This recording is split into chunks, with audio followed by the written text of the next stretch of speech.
Dear friends, welcome to Biology Made Easy. Today we'll discuss regulation of gene expression part 2. In part 1, we have discussed what is operant concept and how the different genes are arranged one after another in a definite sequence and what is the function of each gene. And there also we have discussed that there are different types of operants like Lac-operon, tryptophan operon, valine operon, histidine operon. They may be inducible, they may be repressible. Now we'll discuss first this Lac-operon.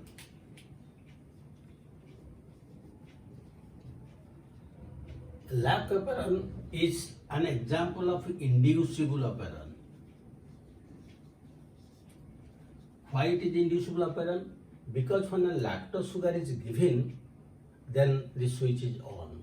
That is why it is known as inducible operon.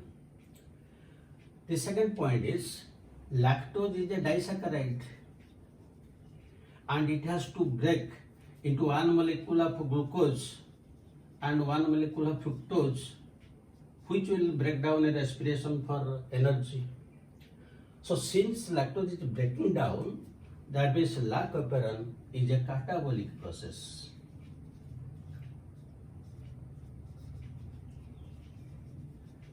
For this Lac-operon, 3 genes are required. So these are the 3 genes, LAC-Z, LAC-Y and LAC-A. That means the Lac-operon is polycictronic.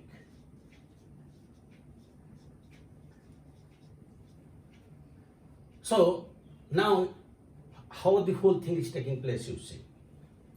To break down lactose into glucose and fructose, it requires 3 genes, and genes are LAC-Z, LAC-Y, LAC-A.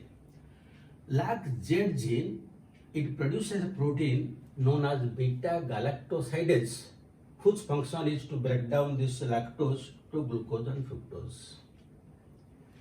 LAC-Y, it produces enzyme lactose permease, which helps in entry of lactose into the cell from outside. LAC-A, it produces enzyme trans-acetylase, whose function is also hydrolysis of lactose into glucose and fructose. But one very important thing, if any one of these genes is absent or mutated, the whole operon cannot function. Very important. Now, how the whole thing is operating, let us discuss.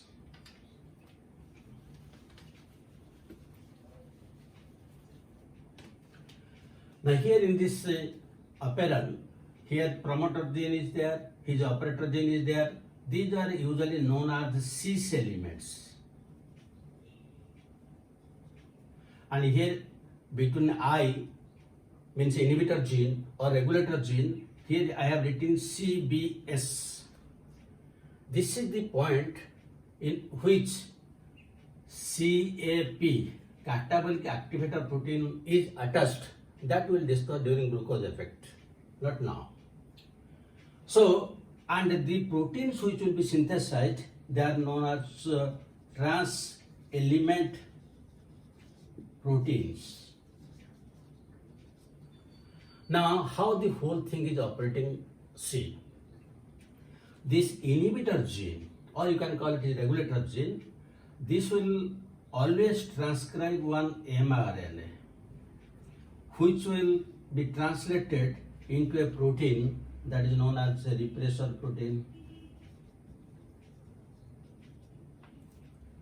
And when this repressor protein and mRNA will be produced 24/7. That is always day and night, starting from birth to death. This inhibitor gene will be always produced irrespective of whether the switch is on or off.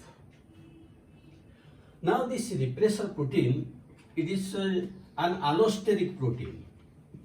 That means allosteric protein means it has one active site and one allosteric site. That means 2 sites substances can combine together. And this is the promoter site where the RNA polymerase will be attached to transcribe to produce these enzymes, and operator is the actual gene which will be on or off to operate the whole thing. Now let us discuss how it is when the switch is on and when the switch is off. Suppose in the medium there is no lactose. That means in absence of lactose in the medium, what is happening you see.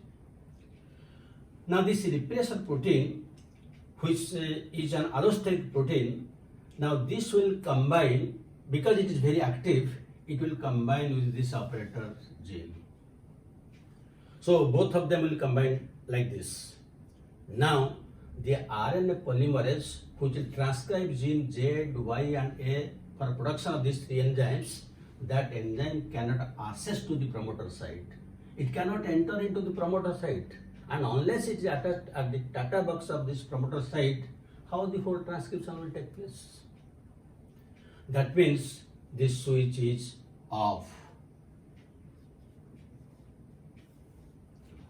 That means Lac-operon will not operate because this combines with this. But suppose now you give lactose to the medium. That means with lactose. Now here lactose is added. Usually this lactose is converted to its isomer allolactose. And when allolactose is formed, usually the rate of the reaction increases 1000 times. Now this allolactose will combine with the allosteric site of this repression. Previously I have told you this allosteric protein. Suppose this is one protein, this is the active site, and at this active site this operators are combining. But at this site there is one allosteric site. Now this allolactose will combine at this allosteric site, and it will modify the structure of this repressor protein. When it is modified, now it is unable to combine with the operator because the active site is changed. Now it cannot combine with this operator. So when it cannot combine with the operator, now the RNA polymerase is free to be attached at the promoter site, and the LAC-Z, Y and LAC-A, the genes will be transcribed to mRNA, and then the corresponding proteins and enzymes will be synthesized. That means the switch is now on. That means when lactose sugar is given to the medium, the switch is on. Why? Because the breakdown of lactose is necessary, and for that the production of these three enzymes is necessary. When there is no lactose, there is no necessity of a production of these enzymes, so it is off. It is a natural process. The switch is on and off automatically. When it is required, it is produced. When there is no lactose, there is no necessity, so switch is off. Automatically on and off is there. And since when lactose is given, the switch is on, that is why it is inducible operon. Now this Lac-operon can be positively controlled or it may be negatively controlled. But when it will be positively controlled and when it will be negatively controlled, that I will discuss only towards the end. So this is all about Lac-operon. I hope you have understood it. Now I will give you one or two questions.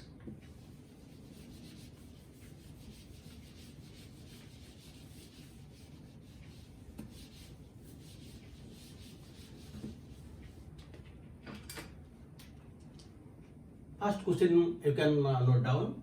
In Lac-operon, gene Y produces enzyme HOS beta galactosidase, B choice permease,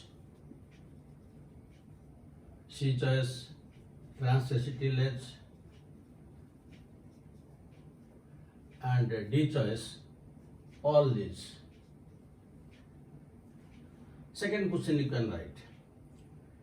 In operon, gene O means operator lies between HOS inhibitor and promoter. B choice between inhibitor and structural gene. C choice between promoter and structural gene, and D choice between structural gene and inhibitor. You will be able to answer all these questions after going through the video. Thank you very much for watching it. Have a good day.